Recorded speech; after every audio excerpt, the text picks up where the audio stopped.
नमस्कार दोस्तों, आज हम बात करने वाले हैं महिला आरक्षण बिल के बारे में। Women reservation bill 2023। इसमें 17वीं लोकसभा के आंकड़ों के अनुसार भारत में पुरुष वोटरों की संख्या 46.8 और महिला वोटरों की संख्या 43.2 करोड़ है। इस स्थिति में महिलाओं के बिना भारत जैसे विशाल देश को चलाना संभव नहीं है। इसलिए नए संसद भवन में विशेष सत्र के पहले ही दिन अर्जुन राम मेघवाल ने महिला आरक्षण का मुद्दा सरकार के सामने संसद में रख दिया। इस मुद्दे को जानने से पहले इसकी टाइमलाइन को भी देख लेते हैं। टाइमलाइन यानी जो इतिहास की बड़ी बातें हैं वो भी एक बार देख लेते हैं। इनमें सबसे पहले महिला आरक्षण बिल की पहली बार 1996 में संसद में पहुंचा जब एस.जी. देवगौड़ा प्रधानमंत्री थे, लेकिन पास नहीं हुआ था। इसके बाद 1997 में इंद्र कुमार गुजराल की सरकार भी इसे पास नहीं करवा पाई। 1998 में अटल बिहारी वाजपेयी सरकार को भी असफलता मिली।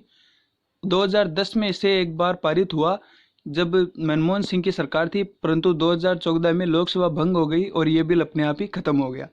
इसके बाद में 2023 में नरेंद्र मोदी सरकार ने संसद में नारी शक्ति वंदन अधिनियम नाम से महिला आरक्षण बिल को पेश किया है। इससे पहले इस पर कुछ विवाद भी है जिनके बारे में जान लेते हैं। महिला आरक्षण विधेयक का जो मुद्दा है वो 25 वर्ष पुराना है, लेकिन हर बार विरोध होने से ये लागू नहीं हो पाया।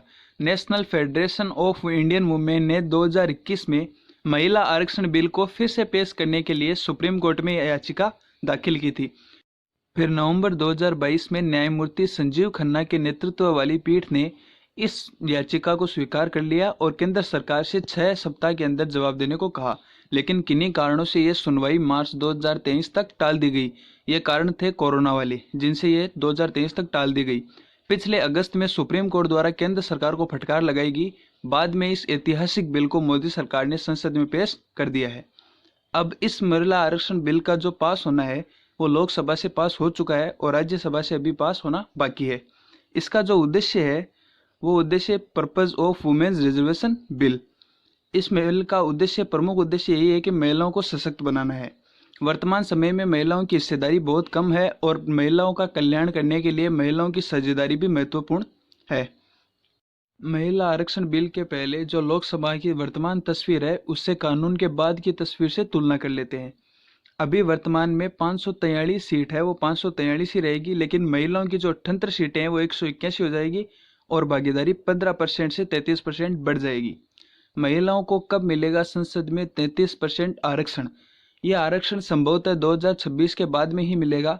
अभी इसलिए नहीं मिलेगा क्योंकि एक तो 2021 की जनगणना नहीं हो पाई है। इस जनगणना के बाद में परिसीमन भी होगा सीटों का, जिसके बाद में 2026 के बाद में ही आ सकता है। उससे पहले इसका कोई चांस नहीं है। महिला आरक्षण बिल को लागू करने की प्रक्रिया देख लेते हैं। इनमें सबसे पहले लोकसभा में पास करवाना होता है, जो हो चुका है। लोकसभा के बाद राज्यसभा, राज्यसभा के बाद राष्ट्रपति की मंजूरी ली जाएगी। उसके बाद में गजट में छपेगा और ये कानून बन जाएगा। नारी शक्ति वंदन अधिनियम की कुछ बातें जान लेते हैं। यह बिल 128वां संविधान संशोधन विधेयक है।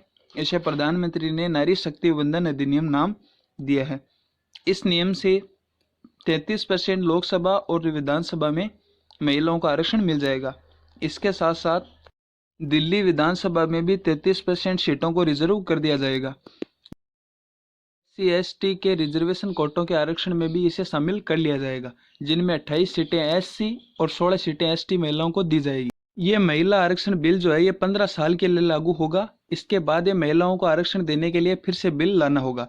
राज्यसभा और जिन राज्यों में विधानसभा परिषद है वहां ये महिला आरक्षण लागू नहीं होगा। यह केवल विधानसभा और केंद्र सरकार की जो संसद है उन्हीं में लागू होगा।